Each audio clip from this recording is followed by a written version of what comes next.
একটা সিংহ সারা দিন এদিক ওদিক ঘুরতে লাগলো, কিন্তু খাবারের জন্য কোনো প্রাণী পেল না।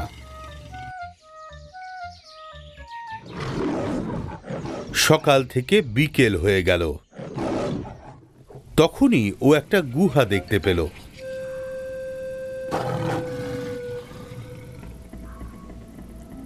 ওই গুহাটা দেখে ও অনুমান করল যে নিশ্চয়ই এখানে কোনো প্রাণী থাকে। এই ভেবে সিংহটা গুহার বাইরে বসে ওই প্রাণীটার অপেক্ষা করতে লাগলো।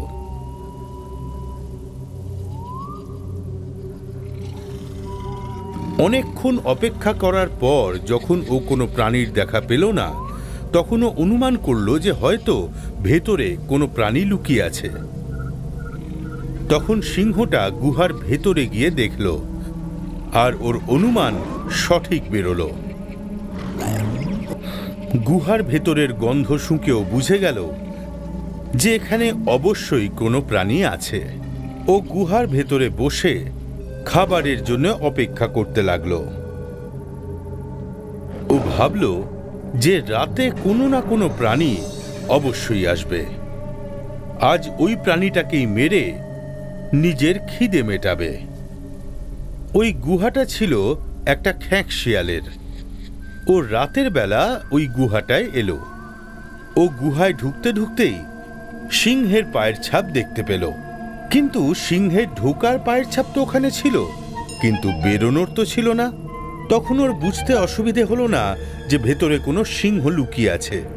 যদি ও গুহার ভেতরে ঢোকে তাহলে সিংহ ওকে মেরে খেয়ে ফেলবে। এইটা ভেবে ও সাংঘাতিক ভয় পেয়ে গেল। ওর মাথাতেই আসছিল না যে ও কি করবে। তখনই ওর মাথায় একটা বুদ্ধি এলো, আর ও গুহার দরজা থেকে চিৎকার করতে শুরু করলো, গুফা, ও গুফা, আমি এসে গেছি। গুহার ভেতর থেকে সিংহ খ্যাঁক শিয়ালের গলার আওয়াজ পেয়ে খুশি হয়ে গেল আর গ্যাঁট হয়ে ওখানে বসে রইল।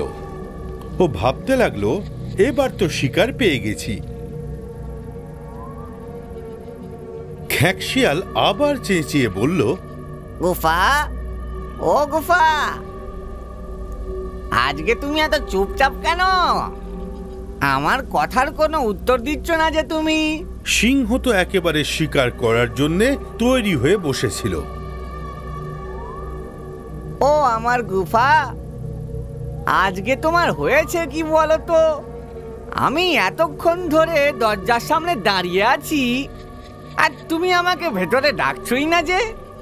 আমার আর তোমার মধ্যে যে চুক্তি হয়েছে সেটার অনুসারে তুমি যতক্ষণ আমাকে ভেতরে ডাকবে ততক্ষণ পর্যন্ত আমি ভেতরে যেতে পারবো না যে। আজকে তুমি কথা কেন বলছো না? আচ্ছা, তুমি কি চাও যে আমি আর এই গুফায় না থাকি? যদি এমনটাই হয় তাহলে আমি এক্ষুনি সারা জীবনের মতন এই গুফা ছেড়ে চলে যাব। সিংহ কি করবে বুঝতে পারছিল না। আর ঠিক তখনই ও অনুমান করল যে হতে পারে যে গুহা নিজে কথা বলে ওই খ্যাঁক শিয়ালকে ভেতরে ডাকবে। আজ আমার ভয়ে গুহাটা কথা বলছে না। আজকে যদি এ চলে যায় তাহলে না খেয়েই পড়ে থাকতে হবে। এই কথা ভেবে সিংহ নিজের আওয়াজ বদলে ধীরে ধীরে বলল, আমার প্রিয় বন্ধু, আজ অনেক দেরিতে ফিরলে যে, তাড়াতাড়ি ভেতরে এসো। কতক্ষণ আর বাইরে দাঁড়িয়ে থাকবে? এসো খ্যাঁক শিয়াল ভাই, তোমাকে স্বাগত। আচ্ছা সিংহ মামা, তুমি খিদের ঠেলায় এটাও তোমার বুদ্ধি থেকে বেরিয়ে গেছে যে যে গুফা কখনোই কথা বলতে পারে না। এই কথা বলে খ্যাঁক শিয়াল তো দৌড়ে ওখান থেকে পালিয়ে গেল। সিংহ ওকে ধরার জন্য গুহার বাইরে এলো, কিন্তু ততক্ষণে খ্যাঁক শিয়াল অনেক দূর চলে গেছিল। আর দৌড়তে দৌড়তে ও ভাবল, এটা ভালোই হলো ওই গুহার কথা বলার ব্যাপারটা ওর যে মাথায় এসেছিল, না হলে আজকে তো সিংহ ওকে মেরে খেয়ে ফেলত। শিক্ষা: চালাকির দ্বারা অনেক কিছু করা সম্ভব। আমাদের ইউটিউব চ্যানেলকে এক্ষুনি সাবস্ক্রাইব করুন। নতুন ভিডিও দেখার জন্য বেল আইকনটি নিশ্চয়ই টিপুন। আপনি আমাদের ভিডিওতে নিজের কমেন্ট অবশ্যই দেবেন। ভিডিওটিকে লাইক করে নিজেদের বন্ধুদেরকে অবশ্যই শেয়ার করুন।